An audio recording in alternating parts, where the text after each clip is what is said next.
You're listening to Partnernomics Podcast, where we discuss the art and science of developing successful strategic partnerships. To learn more about the suite of Partnernomics solutions, visit partnernomics.com.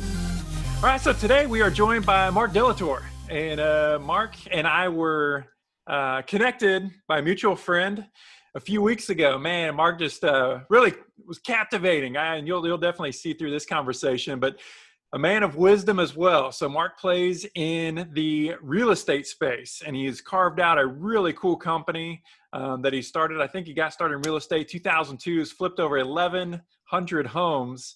So we can definitely learn a lot from Mark. But Mark, thank you so much. I appreciate you spending some time with us today. You're welcome, mate. Yeah, pleasure to be here. So Mark, if you wouldn't mind, I'd like for you just to spend a couple of minutes and tell us a little bit about who Mark is and how you started your career and what lands you in the position that you're at today.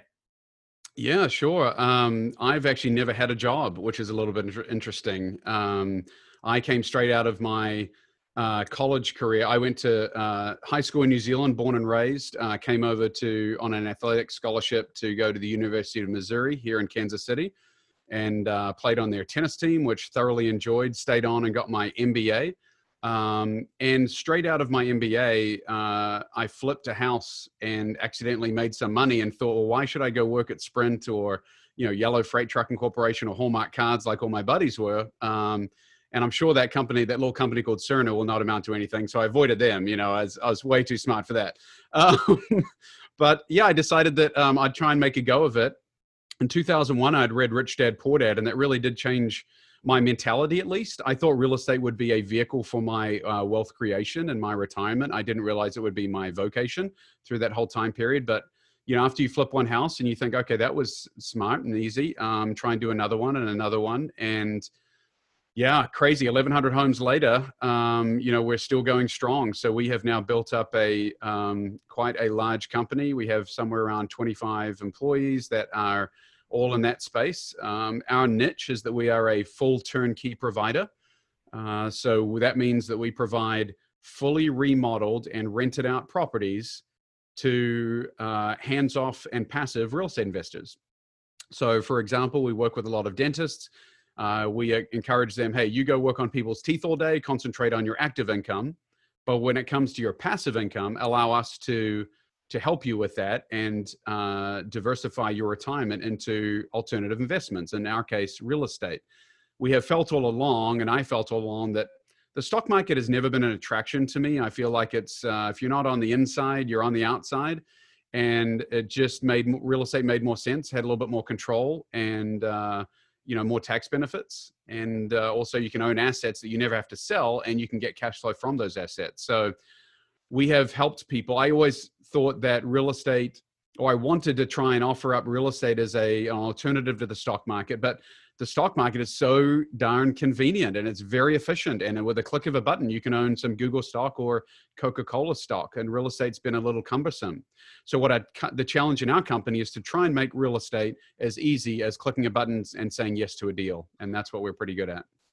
So Mark, talk to us about the different components or different pieces of your business, and how does your business model work? Let's just kind of talk about kind of the offering A to Z, the different components of your business and what you have constructed.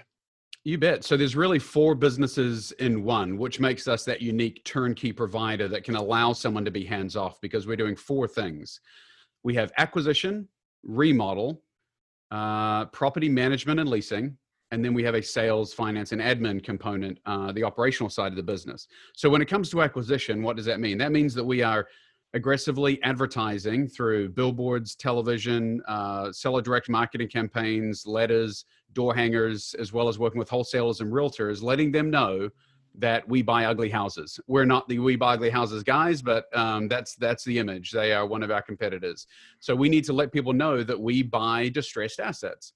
And so that's the whole acquisition. Now that's a business in and all of itself, right? I mean, we're spending, $30,000 a month just in advertising to generate these leads that come through the pipeline. So it's pretty big business.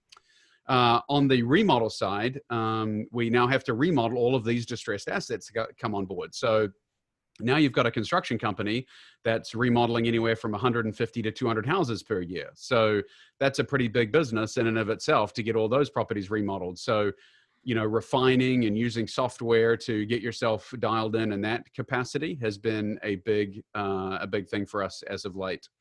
Then you've got the property management, and we're now up to 560 single family assets that we have under management here in the office. So that employs around 11 or 12. So almost half of our people just solely working on the maintenance, the leasing, the tenant retention of those assets, and obviously the liaison with the owners and the owner portfolio. So that's a big business in and of itself. And then finally, kind of keeping all of these things together, we have a sales, finance, banking, and admin portion of the business. So that's kind of how it works. We buy an asset, we rehab it, and then we get it rented out. And then and only then do we sell it to an end user investor. So, recently wrote a book called Mistake-Free Real Estate. And the idea, it's very much tongue in cheek because there's no such thing as mistake-free real estate. However, the idea was that if you change your mindset and rather thinking that you have to be all things to all people, you have to be the one doing all the work, you have to be the one going out there and doing it. If you partner with a professional like ourselves that has made all the mistakes in real estate, then you're accelerating your learning curve and you can actually buy assets that are positively cash flowing without having any of the traditional hassle that comes with the single family home. Man, it's a brilliant concept, man. I absolutely love it. I was just fascinated by, the way that you had described your model and how it works. And then I also, my parents have had rental properties. Obviously, friends have had rental properties, and you hear a lot of the horror stories. And what you had described, man, it just sounds like there's absolutely a perfect market for that. And given the success of your company, there's no doubt you guys are providing a real need that's in the market. So Mark, I'd like to ask you, so innovation, and a lot of the clients that we work with, they really adopt innovation or see a lot of value in innovation, and they want to leverage this opportunity to do something new to create this competitive advantage. I'd like for you to just talk a little bit. So you've been in the real estate industry for a little time now. So how has the industry evolved, that kind of this specific niche that you're in? How has it evolved? And then how has innovation played a role in that? It's an interesting one. Innovation actually could easily have taken down my business, and I'll tell you why. For the longest time, real estate's kind of been a good old boys network. There were a lot of off-market deals, and I got my start in my niche by buying direct on the courthouse steps. How innovation actually hurt my business was that it was a very clunky way to find out if a property was in distress. I had a lot of people, you'd drive along a street, you would see an ugly house, and you'd think, man, I wonder if I could buy that asset. Well, then the person who said that would probably see me driving up right behind saying, yeah, I just bought that house. Do you want to know anything? And the neighbors would say, how did you get that deal? How did you get that deal? And it was kind of like an off-market deal where we had this, not proprietary, but it was just a very clunky way that you had to go about compiling all the information. There was a company called auction.com, which was a website that came along that provided a ton of information to the general public.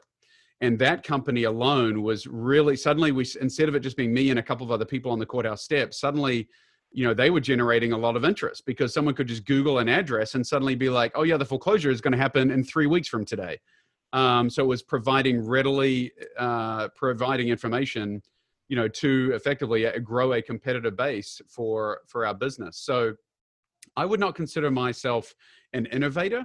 I would consider myself someone who takes advantages of weaknesses in the marketplace. And I think that we have done a good job really for the first, 15 years of my business, it was really just seeing a weakness in the market and exploiting it.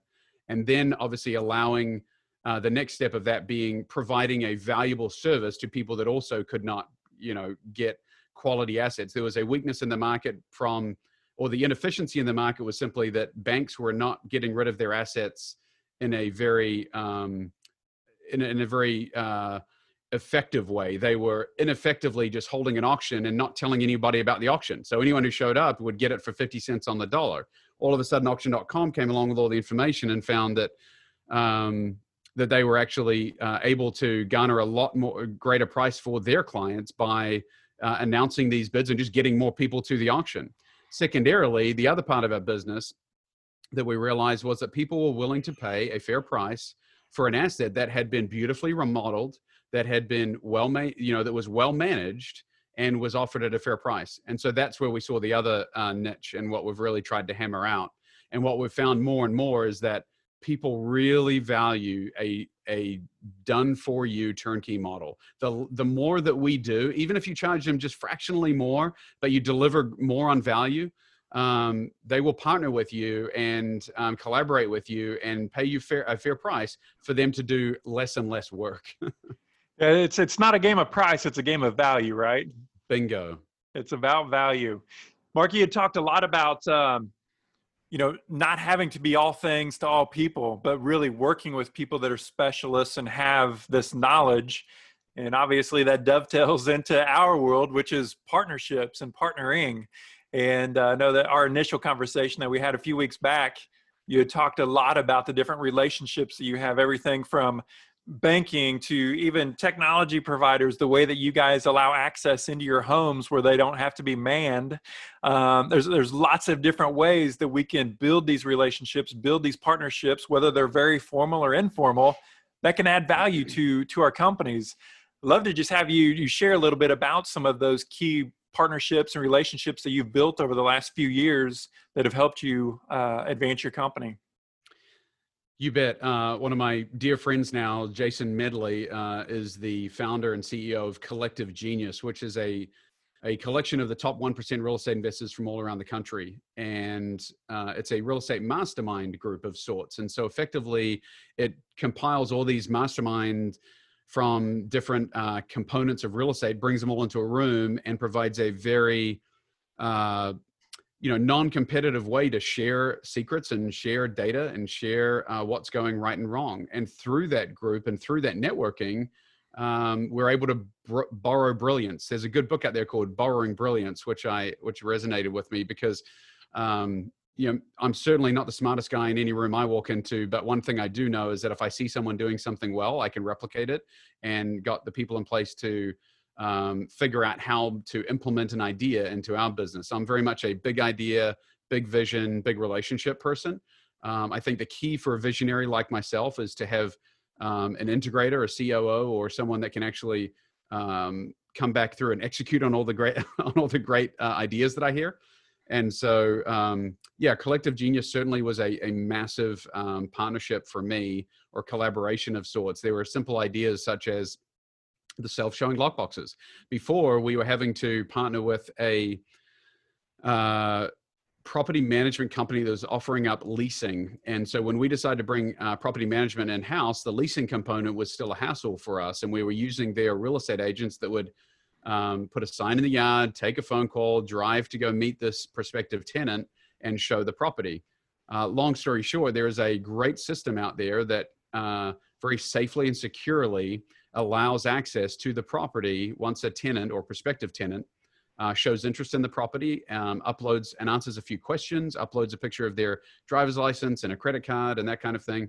They're allowed digital access through a digital lockbox that drops down, not digital access, but a digital lockbox would allow them access to this property where they go in and physically self-show the property.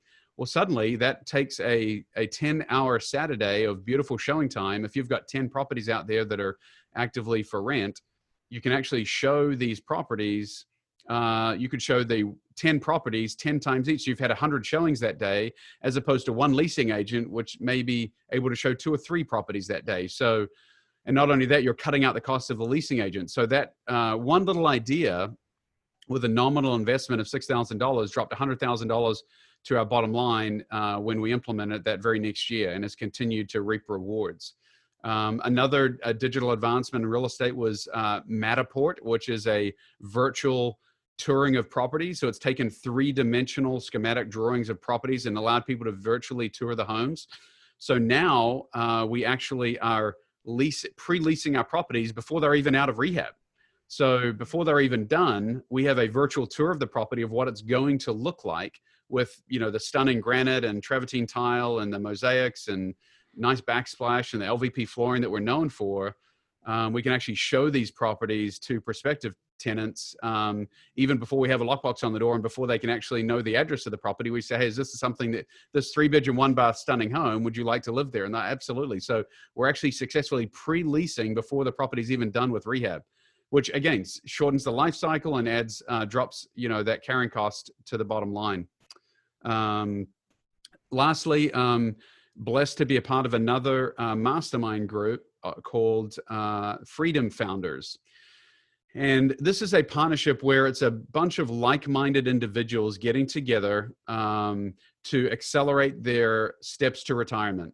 And there's a bunch of dentists that have been, the head of the group is called Dr. David Phelps, and he's a great friend of mine. I met him actually in the Collective Genius. He was in there because he owns and founded this mastermind group called Freedom Founders, which is helping doctors and dentists accelerate their life cycle and get towards financial freedom sooner. So as he was helping people with their financial plan, he realized that rather than just pointing them in direction of real estate, he should have some people, he should go out there and scour out really dialed in practitioners that can actually deliver a quality asset to his group and do the legwork for them. So again, they would partner with him, he would partner with us, and effectively he's bringing the two sides together. So again, a good partnership of sorts where he would have he literally came and was boots on the ground in Kansas City, researching and understanding our operation. He saw our property management department and realized that the biggest banes, you mentioned people that had got burned in real estate. When you get burned in real estate, it's typically either because you're self-managing or have bad management. But with dialed in property management, you eliminate the two biggest killers of cash flow, which is vacancy and maintenance.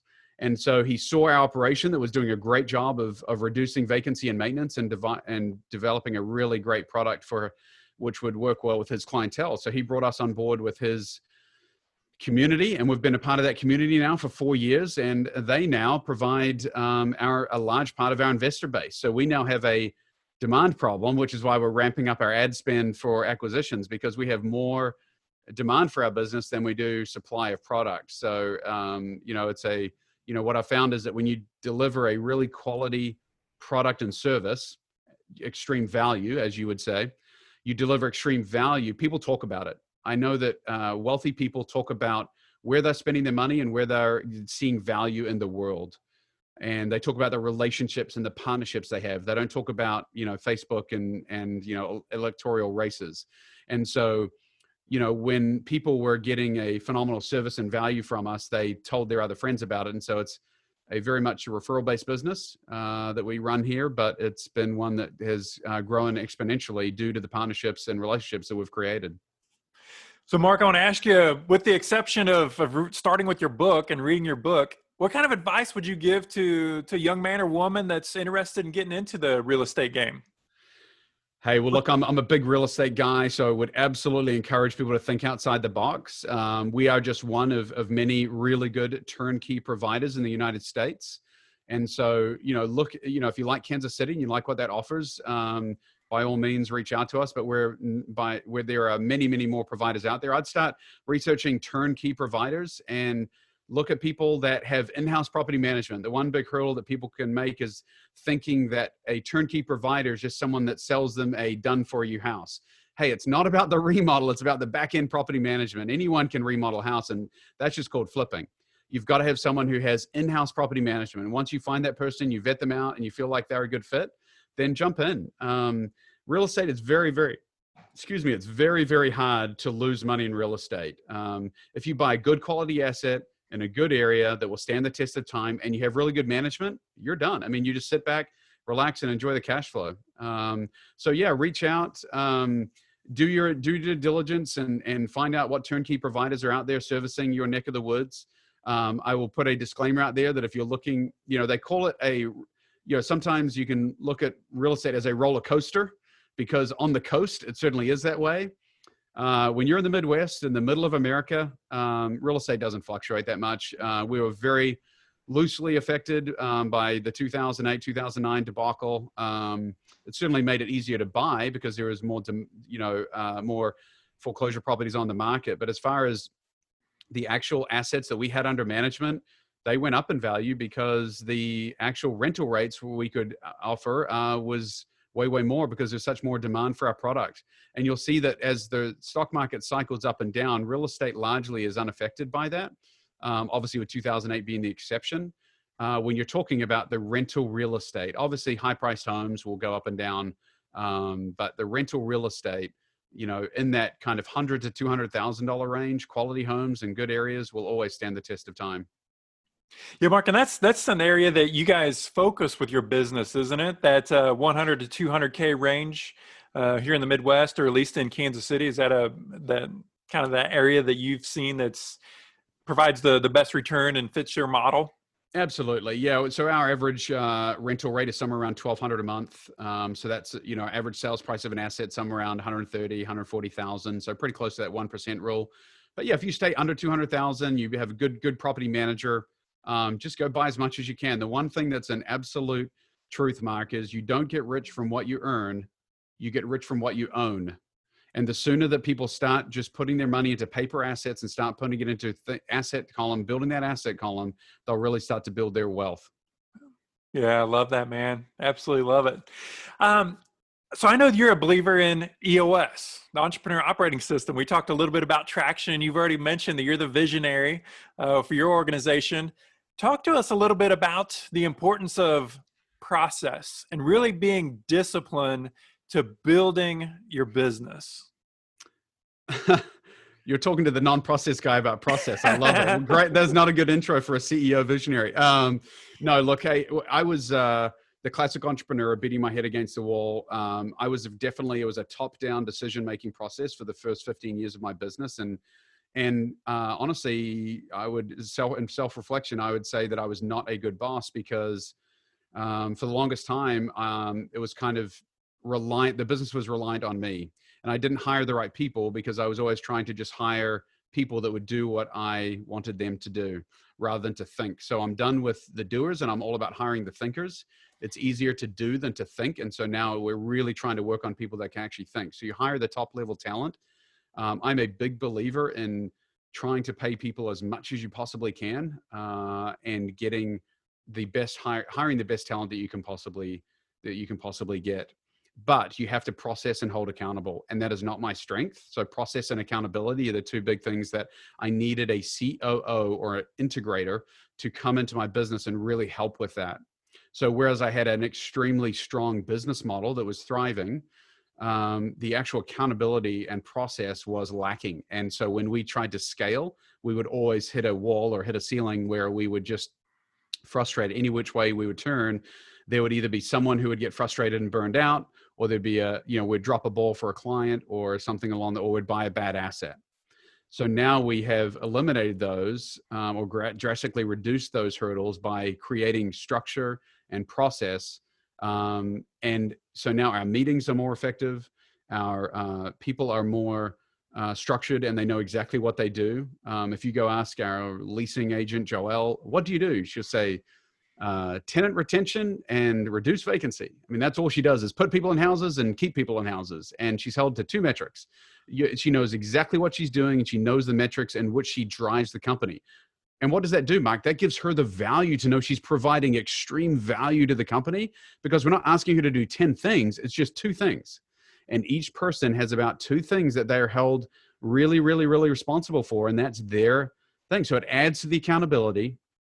EOS taught us about core values and on top of the process. So our core values of quality, meaning quality assets, but quality communication and quality in every facet of what we do. Accountability, being accountable not only to our clients, but also to each other.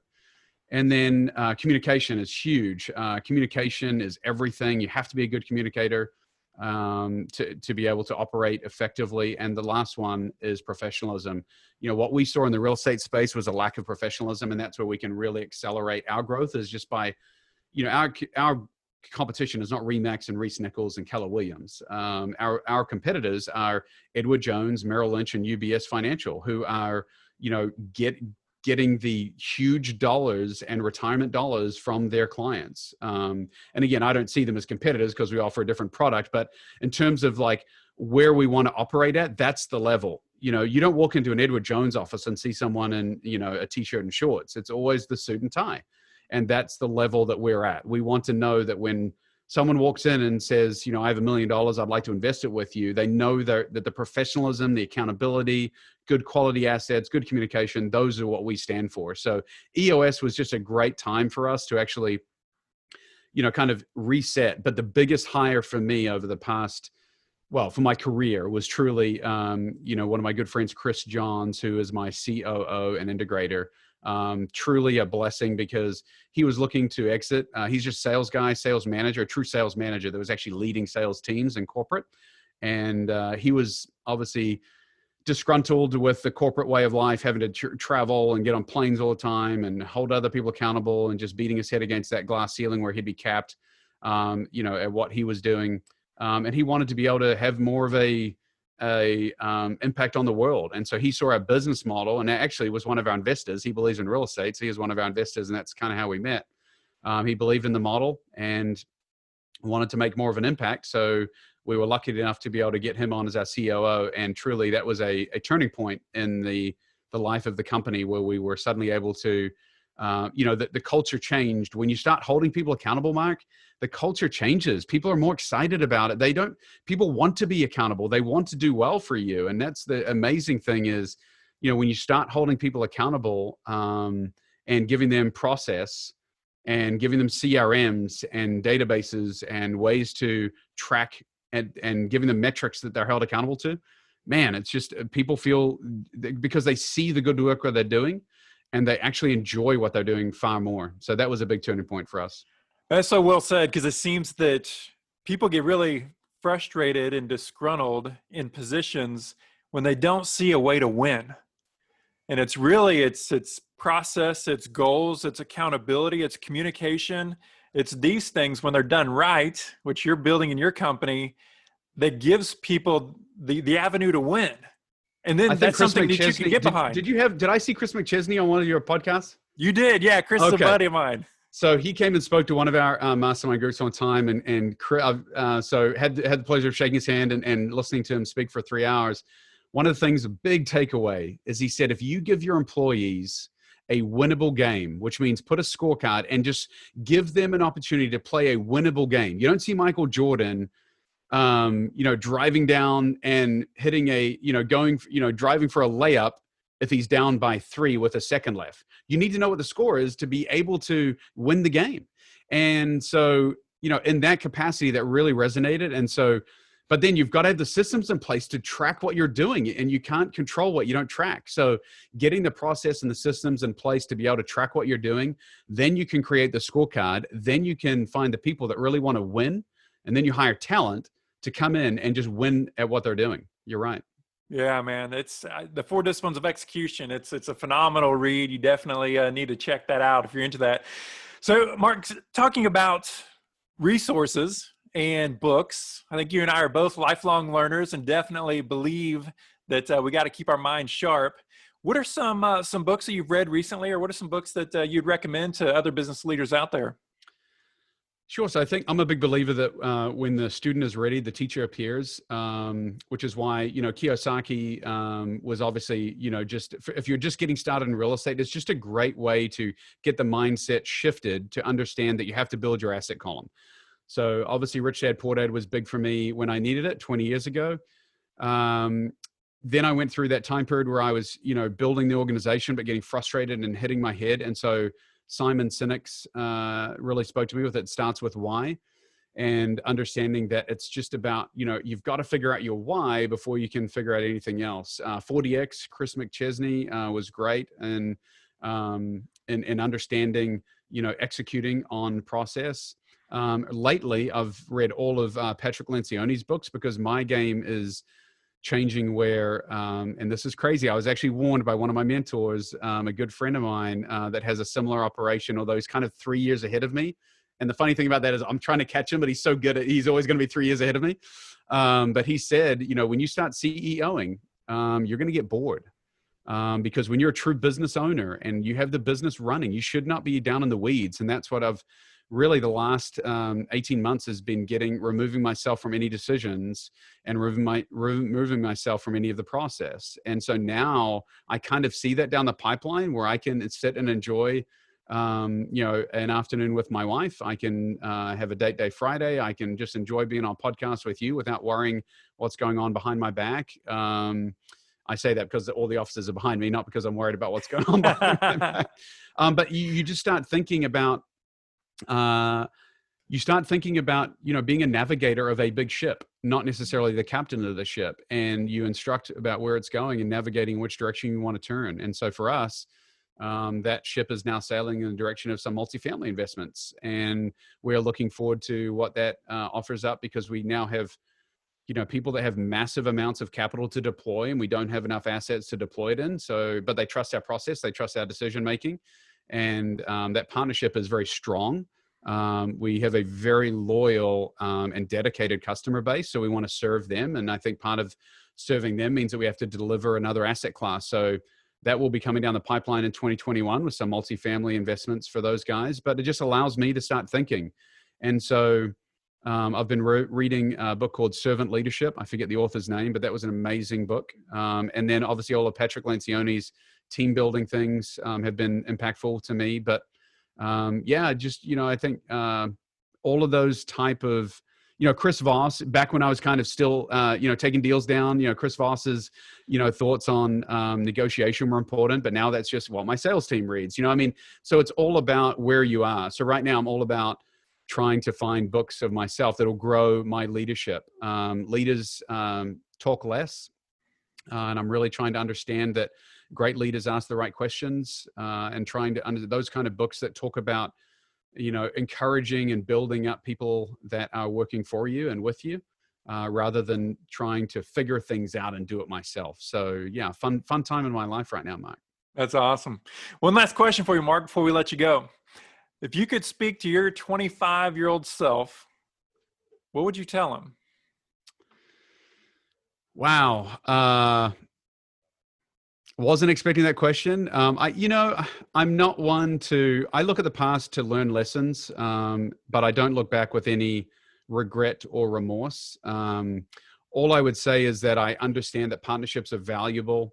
I understand that collaboration I probably would have collaborated sooner and looked for people in other markets. For a long time, I did feel like I was on an island, Mark. And I just felt like I was smart enough. I had to understand. I'd read books just to learn about it, and then I'd go do it. And I think if I had have learned sooner that I don't have to be the doer, that I should be getting paid to think and not do, I think I might have changed and accelerated my the growth of my company at an earlier age. So yeah, really focusing on thinking. I think for the longest time, I probably thought too much that I had to have all the answers, and that I had to be the one interacting and doing on a daily basis. So probably would have accelerated my collaboration and partnerships with other people at an earlier age. Yeah, man. I think that's great advice. Well, Mark, thank you so much for spending some time with us, man. It's always great chatting with you and picking up the insights, and continued success to you, continued success to your awesome company. It'll be fun to watch you continue to build it over the coming years. Mike, I appreciate your time today. Partnernomics Podcast is brought to you by Partnernomics. Learn how to leverage the power of partnership. To listen to more episodes of Partnernomics Podcast, visit partnernomics.com.